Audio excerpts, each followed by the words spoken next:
Everyone, welcome to the Learn podcast. We have a special guest on with us, Alexi Robichaux of BetterUp. He's the CEO and co-founder. Alexi, thanks for jumping on. Thanks for having me, Ted. Honored to be here. Well, we have a really fun agenda. We're going to dive deep into your world of BetterUp too. But before we get started there, can you actually get us started with an elevator pitch on yourself? Then we'll jump into an elevator pitch on BetterUp and then into the core of the conversation. I don't think I've ever done an elevator pitch of myself. I'm Alexi. I'm one of the co-founders, CEO of BetterUp, and excited to be here. And I've been building software since high school and also working on helping people with leadership development and life skill development since high school, strangely as well. So I've been learning a lot over the past couple decades and excited to been able to partner up with my buddy Eddie, who's my amazing co-founder and COO, and bring that to life at scale with BetterUp. Question for you, just on your history before BetterUp. Any job experience really stick out to you before founding BetterUp? Yeah, I was fortunate. I had really cool jobs. I started my career at the Walt Disney Company in revenue strategy function, and I think that was really, really insightful in the context of startups. In that, as you know, building a company, um, you oftentimes do things that don't scale, and you do whatever it takes. And there's a skill set and a thriftiness that comes with that, and an entrepreneurialness that comes with that. But what's often I find is not present is knowing what good looks like at scale. And I think I was fortunate through that lens to almost learn it backwards and get to work at a great scaled company for everything from, movies to operation intensive businesses like theme parks. And that became, in a way, a North Star for me as we built our startups. And I find that's not always present in all startups people. Sometimes they can celebrate the ineffective and the inefficient a little too long instead of realizing, hey, the goal is to get this thing to, I won't say a boring, but a rather predictable business that can endure for, in the case of Disney, a century. So I think that was given that I've then mainly been in tech and startups, it was an unconventional place to start, but I think it's taught a lot of lessons as a result. Isn't that funny? When I walk through, speaking of your Disney experience, as entrepreneurs, when you walk through places like Disneyland, you literally look around and you're like, man, this place is operationally excellent, not a piece Yep, of garbage on the ground. And you literally get inspired just walking through a totally. park or using the restroom and saying, wow, how do they do this at scale? So That's right. really, really cool to see that those experiences have rubbed off. Well, okay, so give us the elevator pitch on BetterUp. For those of you who do not know BetterUp, give us the elevator pitch on BetterUp, the company. Yeah, the easiest way to think about it is we're a platform to help companies invest and enable at scale in people's learning, growth, and development. And we do that in three main focus areas. We do that in leadership effectiveness, we do that in manager enablement, and we do that in what we call mental fitness or preventative mental health. And what underpins all of this is really what are the right skill sets and tool sets and mindsets that people need to realize their full potential at work, and as a result, to be at their best and perform better on the job. And so this creates a really powerful symbiotic relationship with the employer and the employee where I, in good conscience and great faith, can invest in you and your own growth and development because BetterUp as a platform helps interface and connect that back to what I care about as an employer, which is, let's be real, this is capitalism. I care about increasing my firm-wide performance. And, that is at its core what coaching is, like the virtue. What's the truth of coaching? Increased performance. A coach is good. If you have a sports coach, why are the great coaches great coaches? Because they win more games. It's really simple. And it's the same in learning and development. The output of learning and development, yes, humanistically, we love Maslow, BetterUp. It should be self-actualization. It should be you realizing your potential. Awesome. But when you have to scorecard that, it should look like doing discrete jobs better than you otherwise would have. And so at its most zoomed out level, we're a platform that interfaces those two through a combination of mixed learning methods, and we lean heavily on coaching as opposed to traditional e-learning, and we can talk more about that. But we're rather scaled at this point. We operate in 90 countries. We integrate with most of the large systems of record and other digital transformation partners. We've been really fortunate to work with kind of the who's who of global 2000 companies. And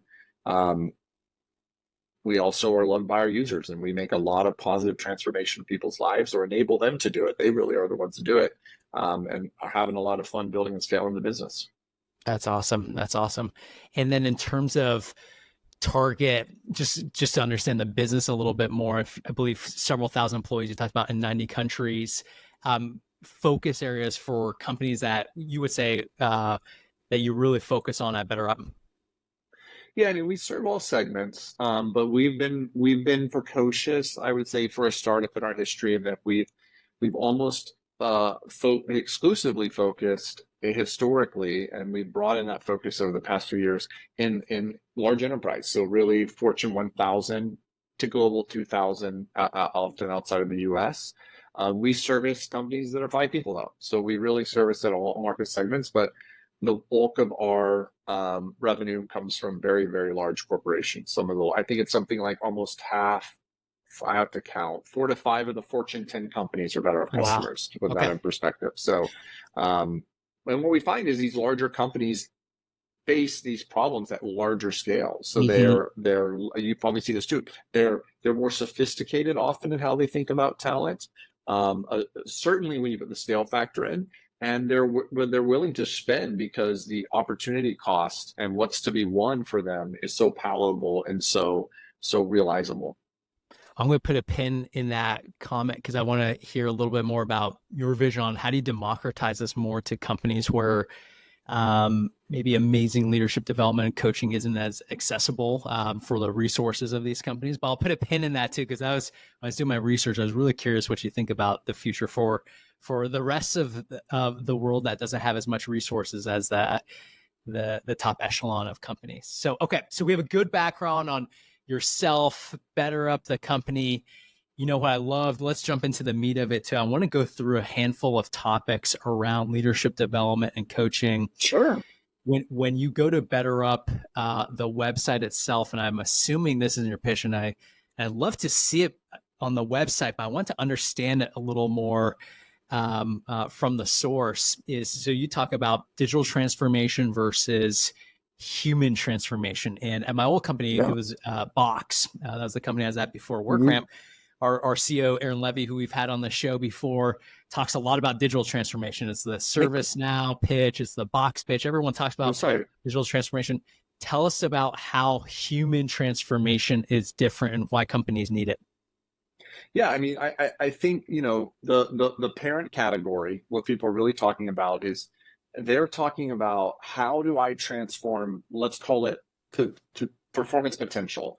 I, as a CEO, as a board, I have some vision of the potential performance my business could have. And I need to kineticize that. I need to take it from potential energy to kinetic energy. And I have different levers to do that. And at a very high lever, and you pointed to the most common one, the first lever, and it probably should, in many ways, maybe it should be first. We don't have to dispute that. It's certainly first chronologically, I'd argue, in time, is what are the digital tools I can use to help kineticize some of that potential energy? How much time am I losing to bad business systems? How much time do I lose towards, uh, in Box's case, originally changing the name of a file with the date at the end and having 5 different versions and, revision control issues, and like, how much more efficient is Box now, Google Docs now, right? They've solved all these, and that's digital transformation. How much more efficient is my Salesforce when they don't keep their notes on customers in notebooks, but they have a system called a CRM? How much efficient are my HR teams when they don't have things in notebooks, but they have an HCM? That is what digital transformation seeks to answer. It's basically saying, how can we bring platform efficiencies, increase scale factors to the operationalization of your business process? And so underneath all that system, it's not system for system's sake, just to name it. I'm selling you better processes. And I'm saying your business, when you break it apart, is a set of processes. And we're going to supercharge these processes. We're going to use a lot of technology to do that. We're going to do that now in the cloud. And by doing that, we're going to supercharge your business. And we would agree with everything there. And we would say, in a cause of change model, that's like not even half of the potential that you've kineticized. Because while your business is a lot of processes, and that's true, the reality is your business is a lot of culture too. It's a lot of squishy stuff. And digital transformation doesn't touch the squishy stuff by design. It's touching these business processes. But, what salesperson is going to perform better? The salesperson who has their notes really well organized in a CRM, or the salesperson who is deeply empathetic, has great discovery, can understand and walk in the shoes of the customer, and has the kind of active listening skills to do that? Well, it's actually a false dichotomy. The answer is every salesperson now is doing the former. So it's a moot question. Like, no one's competitive on digital transformation post-COVID. Like, what company isn't using cloud computing? I'd love to find them. They're probably not super competitive unless they're like a protected, space, like they have a government berm around their business or something like that, or there's some reason for that, or some level of HIPAA compliance that that can be in the cloud. The real answer to the question is, it's like yes and. It's like you have to do that just to keep up because everyone's done it over the past 20 years. So if you still have a Salesforce not using a CRM, good luck. But if you have a Salesforce using a CRM, you're just treading water. Everyone else is doing that too. Now, what are you competing on? You're competing on your salespeople. And what determines if your salespeople are taking all that latent human potential in your business and kineticizing that? And the reality is a ton of money, as does. In fact, it's one of the biggest spends in terms of where companies spend is on the training and development of their people. It is hundreds of billions of dollars a year in the US alone. The problem is no one's brought the systems thinking of digital transformation to this landscape. And this landscape is littered with cottage industry, littered with services vendors, littered with people with a shingle on their roof saying, I do this one little part. And so if you're trying to string this together, you don't have the vendorscape a CIO says, where they can go to be a Microsoft shop or a Salesforce shop and have this all done in a seamless way where they all integrate. You literally are out there piecing and cobbling together a patchwork thing. And they're all even digital. Half these things aren't even digital. And that is what we talk about when we say we're building a human transformation platform.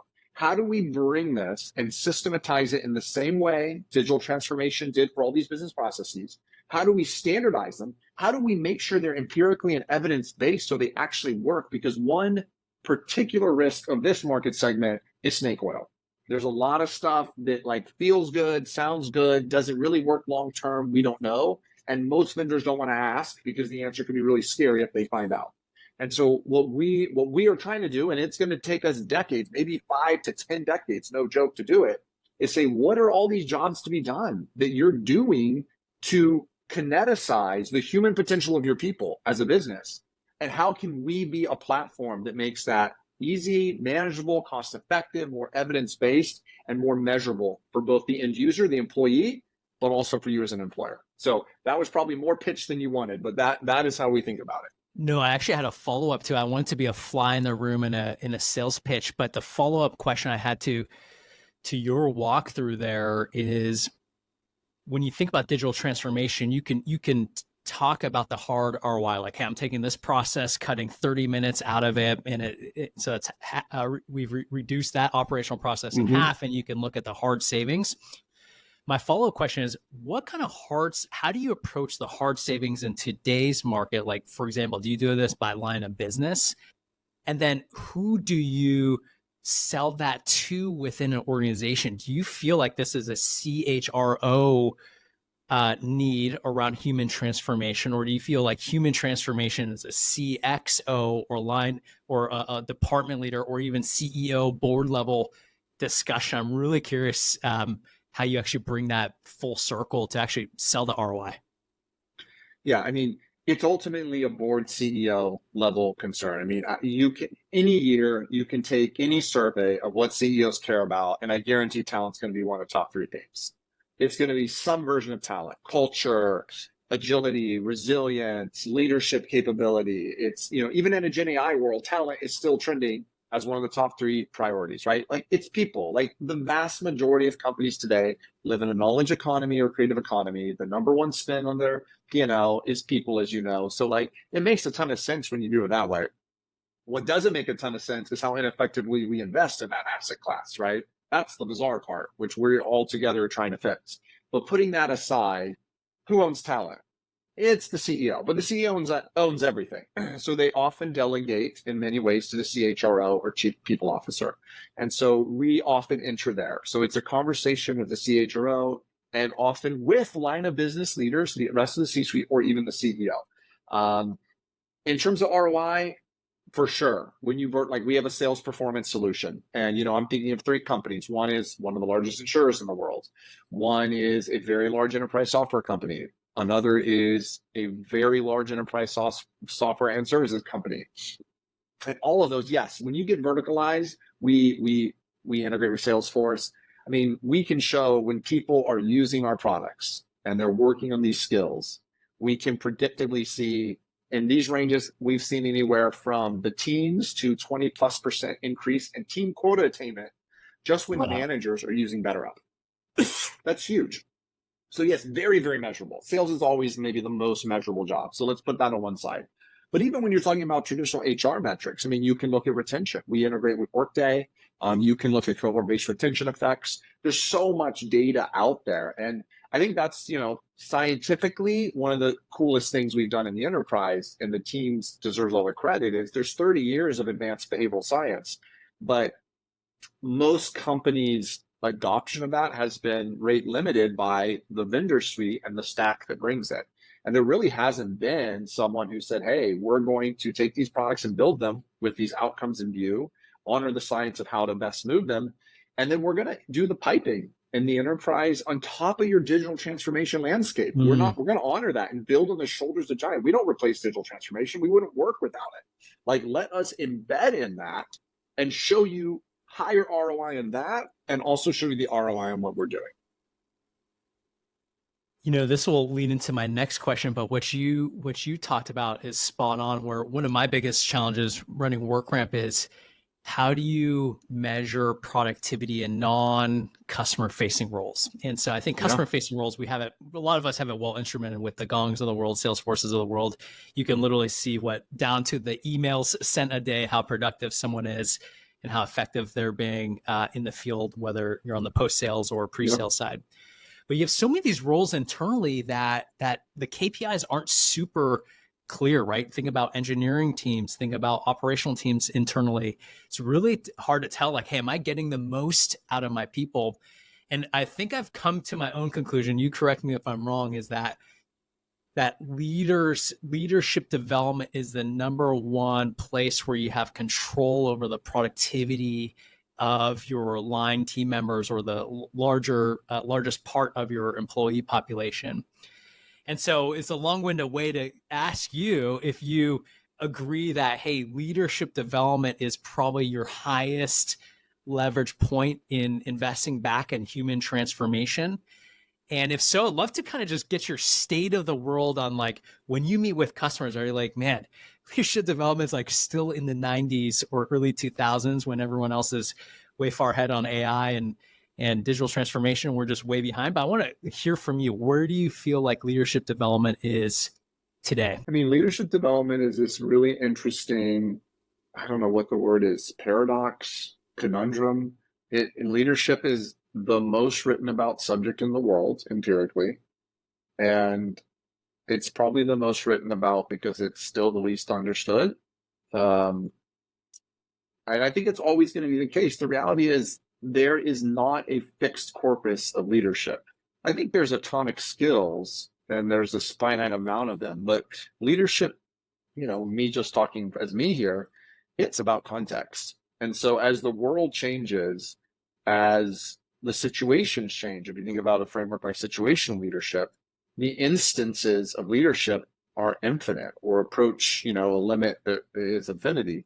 And so I think it's going to always be this evergreen. And then you put a big technological shift in, like Gen AI, you put a big economic or geopolitical shift in, like we've seen in the world, a big, who would have thought, like, epidemiological shift in with COVID. And any old subject of leadership needs to be reinstantiated here and now. And so I think because of that, it is really evergreen. And I think that's because, to your point, it's one of the most potent levers we have at our disposal. I think the caution is, it can be evergreen, that's okay, but can it be more defined? You know, can it's still got to be um what would be the right word? I don't manageable, no pun Hmm. intended, right? Like how do we make it manageable? And I think we're going through a big shift now in leadership, which is causing a lot of this stuff to change. And I mean, we opened with it, but the shift right now in leadership, just to name it, is it's about performance. And like it should have maybe always been about that, but the last 10 years, if you read the zeitgeist and probably did a bunch of sentiment analysis on leadership blogs, they were very focused on employee experience, whatever you want to call that, which is the experience of followership. And there is some truth to that. Competitive labor market, you're competing for top talent. So, but today it's really about, hey, the output of leadership I need as a model is productivity and performance.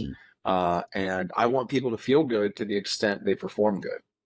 And it's not to say that there's not a humanism to feeling good for the sake of feeling good is important. I think we'd all believe that. But fast forward to, go back 3 years, there was definitely investments in people feeling good. I believe that one day will lead for performance. Okay. Now the causal chain is reduced to like directly show me that that is tying to performance, to your point. And I think that's a renaissance for leadership. In fact, I think it's an inversion. And so I think we're seeing, we often think of leadership as this parent category and management and the subordinate category. And Steve Denning has some real writing on this, that historically is not true. It used to be that management was the parent category and leadership was the subordinate.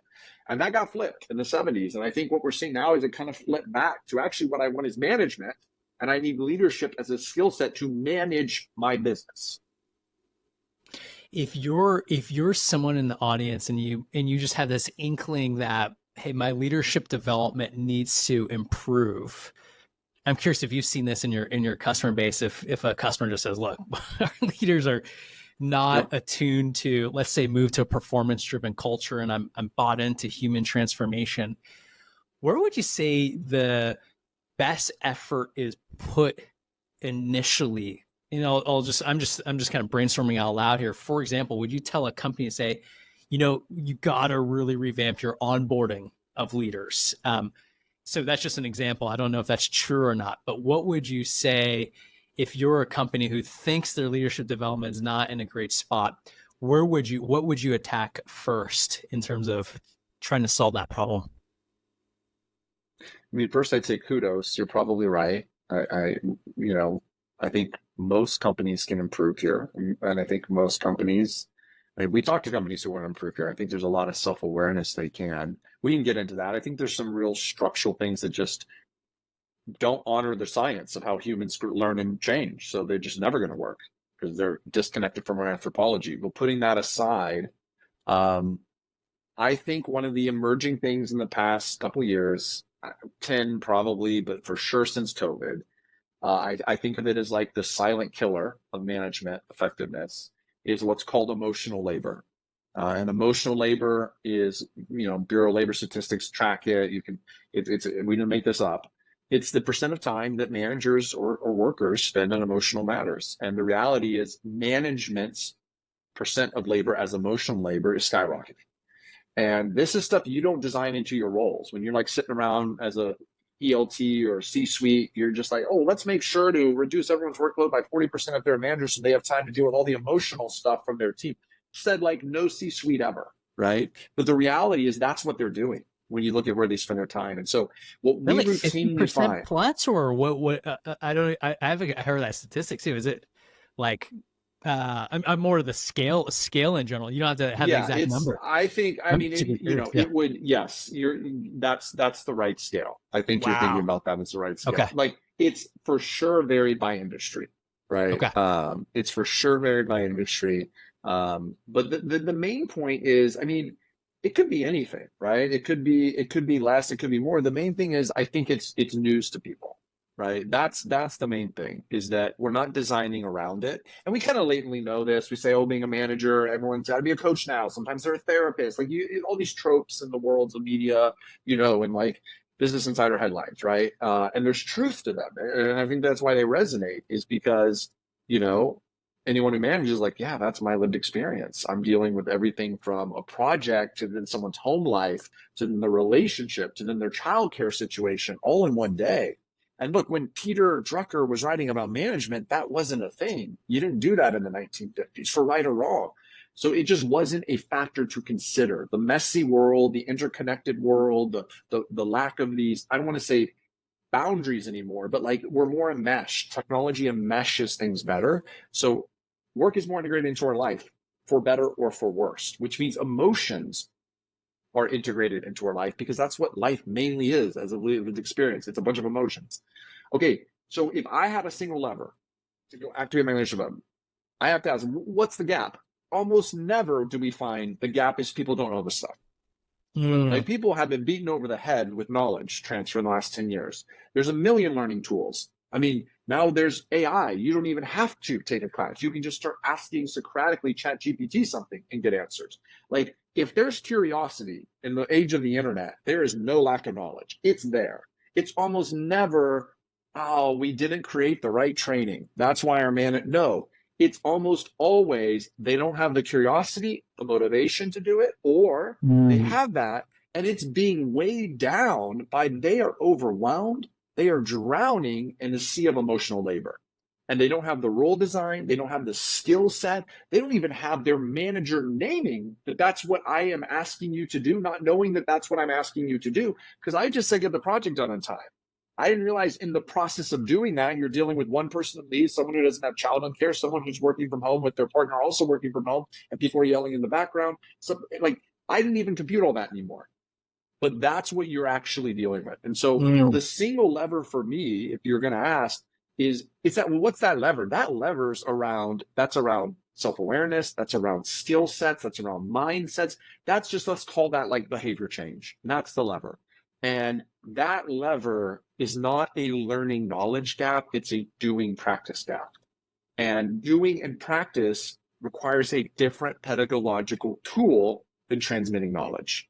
I can learn how to be an Olympic swim. What was it? I can learn to swim from YouTube. I cannot learn to be an Olympic swimmer from YouTube. The only way I learn to be an Olympic swimmer is to spend about a decade of my life. I'm already too old. I have a ton of coaches who are helping me compete, practice, giving that real-time feedback. And so when you're talking about behavior change, the pedagogical tool to use is practice and coaching. It's not knowledge transfer. And so for me, that's the single lever. And it roots why it's so potent and powerful right now is it's the biggest, I don't want to call it time sink, but it's like under the water, lurking in how your managers are spending their time. And then senior leaders are like, oh, there maybe I have a frozen middle, or they're lazy, or they're working on the wrong things. Those might all be true, but it may just be because they're actually doing something that you didn't realize you asked them to do. You're so spot on. You had me reflect on our category, the LMS category, where we essentially are a tool you can use to distribute knowledge. Mm-hmm. But we have a Yeah. lot of customers that come back and say, hey, I haven't seen the culture change I want to change. And I was like, look, we can only go so far from a tooling standpoint. The buck kind of stops at a certain point. And past that, it's really on our customer. Well, obviously, we could advise, but it's really on them to push the behavioral change. And I think you just made that so clear is that I'm assuming that's really, really the value BetterUp also really evangelizes is, hey, we will take your infrastructure, your digital transformation, all of your investments and take it through the last mile and really get you the results you want to Yeah. see too. And you need all that. Like you need an Yeah. LMS, like that you need to give the knowledge. And if you have a particular way you want to do a process or a particular way you want someone to manage or lead, you owe them the training and the enablement materials to do that. But if you're talking about how to have a one-on-one as a manager or how to give a performance review, let's take something like a classic pitfall of management where we all struggle. I got to watch the videos for sure, but I got to be able to practice that Yep. in a safe space with not live ammunition, which is what happens. Like if you think about it, work, especially if you're in a high growth industry, it used to be mainly just startups, but now we see big cap companies with very high growth too, is the only endeavor of elite human performance that I can think of where there is essentially by design no practice. Sports, practice to Yep. perform ratio. Yep. Special operators in the military. I mean, they almost never perform compared to practice, Yeah. right? Mission time is a fraction of practice time. Sports, like if you're an Olympian, you're spending years training, doing other meets, but the Olympics is a very small part of you. Even if you're a football player, you play a game once a week. Basketball a little more, baseball about a little more. But we're expected as a worker, every moment's just the Super Bowl, and you have to be Tom Brady, or you're not up to this job. It's just ridiculous when you think about it. And so, what we want to do when you ask about what that lever is, what do I want to do as a CEO? I want to create more space for you to practice, and practice is not like follow your bliss. Practice is I want you to get the feedback, I want you to get the accountability, I want you to get the support, so you are getting better in a measurable way.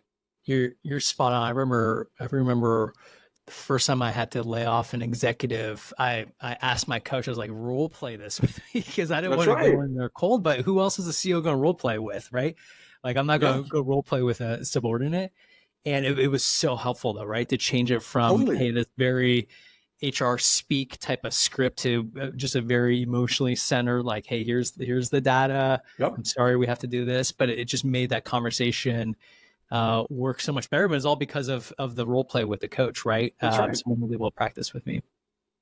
I want to go to one last topic before we end this conversation. Actually, comes back to emotional labor. I think there's a really I will admit recently been getting into Huberman, into all his mental health Okay. stuff, and so I Cool. have a affinity to this right now.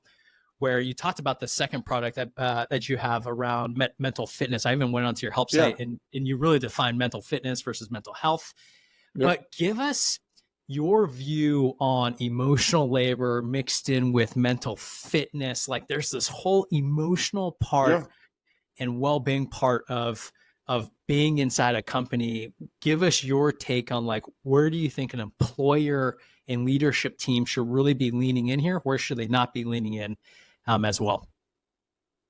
Yeah. I mean, look, let me go back to what we discussed earlier. Because for me, it's the jumping off point. Um, we're in a knowledge economy, mainly a creative economy. The unit of productivity, we should just name it, is people's minds. Most of us are not paid to do physical things anymore. Now, that's not exclusively true. And even people doing physical things, I mean, this is the brilliance of Toyota and Kaizen.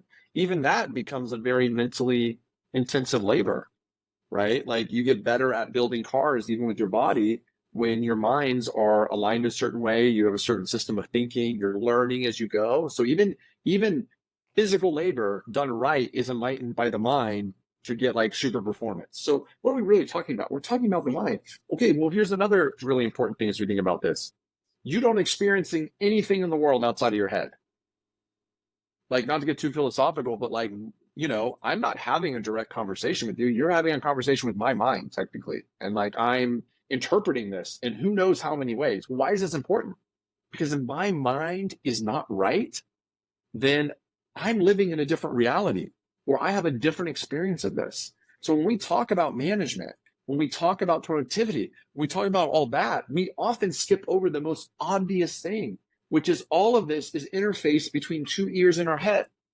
And what matters in there? It's like saying the sky is blue, but we forget it. If this isn't right, if I have a propensity to catastrophize, I always think the worst in everything that I hear, or I can't shut off these behaviors, or whatever. I'm a pathological micromanager, whatever we may get into, that is going to show up in my productivity. And so we often think of these things as character based, and sometimes they are. But what we're saying with mental fitness is just like physical fitness, mental fitness is not the removal of mental illness, it's the optimization of mental health. Just like physical fitness, I'm not physically healthy merely because I'm not sick. I'm physically healthy because I'm healthy. In fact, I can be physically healthy and some days be sick. Those two can coexist. The same with mental fitness. I can be mentally fit and still have a mental illness. But most of us only think of mental health as the removal of mental illness. And what 3 decades of science is telling us is actually mental health is a capacity to be cultivated. And so we use the word mental fitness to disambiguate from the cultural kind of baggage of mental health is the removal of mental illness. And when I do that, how do I measure that system? It's performance. Mentally healthy people, like physically healthy people, are more fit. They can lift more weights. They can run longer. Like they can do the equivalent. They can do more emotional labor without burning out. The real risk of emotional labor, just and this is, we could go through 20 of these examples, is managers who do increasing shares of emotional labor without the adequate support are much higher risk of burnout. We know that burnout is contagious. When a manager is burnt out, their team is at particular risk of burnout. It spreads like an epidemic. We know toxicity in the workplace as a result of these two things also has a viral coefficient and spreads. And all of this starts from two people's heads and how they show up in the world. And so one of the greatest investments you can make as a leader is to realize that in this world of like constant change, helping people manage their psychology is one of the greatest gifts you can give them. And it's helping people be healthy. It's not like there's not like the corporate guide to managing psychology versus what's good for people. They're the exact same thing. When people are more buoyant, when they're more resilient, when they have more they better at their jobs, they're better spouses, they're better parents, they're better partners, they're better humans. That's the beauty of this, is for too long we've thought of these as two different goals. They're the same goal. It's like create better human beings. You reap the reward as a capitalist business owner. You also reap the reward as an altruist humanitarian. It's the same thing. You're optimizing one system. Do you feel, the last question I have here is, do you feel like so we talked about performance as the key KPI for mentally fit employees. Do you think there will ever be a KPI we can look back on that's outside of performance? I can imagine there's actually no people who perform really well, but then maybe go home to their partners and say, man, I'm super burnt out. like give me a new job. Yet they perform on the surface really well. What do you think is the KPI we should be looking for to measure the mental fitness of our teams? Yeah, I mean, there's actually a whole construct of that in organizational psych called the engaged, exhausted, worker. In fact, often your most engaged workers are the most at risk of burnout. So you can think of a lot. Look, and this is all on a relative basis. Like if I'm more mentally fit, I will do better than I are. It doesn't mean I'll necessarily do better than you. Your skill sets matter. Maybe I don't have the skills to do the job, so no amount of me being like center is going to help me be a better salesperson. Because so we should just clarify our statements here. When in the spirit of optimizing your workforce, in general, at a population level, people are going to perform better than they otherwise would if they are in the right headspace, if they have the right psychological skills. Like I think that we can say pretty undisputedly. I don't know that there's one silver bullet. If there was, it would be psychological resilience. But there's probably a handful. We use multiple of these in our BetterUp Care product. But psychological resilience is very indicative. There's about 2,000 plus studies on just the most common construct comes from Fred Luthen's and psychological capital. And psychological resilience has been found to be correlative and causative with everything from higher civic behaviors in the workplace, productivity, retention, reduction in intent to leave. So all these things that you care deeply about. And I think the reason for that is at its core, resilience is about the ability to respond to adversity with triumph and to actually get better because of it. It's like the ultimate learning ability.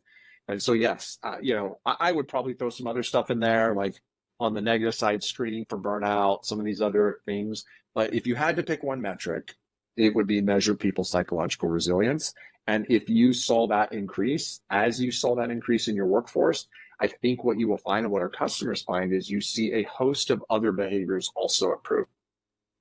Or just get the BetterUp app and they'll tell you. Yeah, that's right, for sure. But like this stuff transcends BetterUp. We just operationalize it at scale, but we didn't invent this.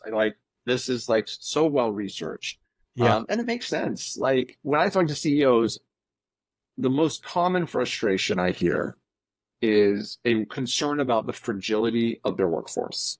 The world is swirly, everything's changing. And sometimes it's an emotional fragility. Sometimes it's like can they just change fast enough fragility, right? Are they just too rigid? But it's somewhere in this resilience, anti-fragility continuum. I don't know what change is coming, but I know change is coming. My team already looks really knackered, to use the Britishism, and really tired.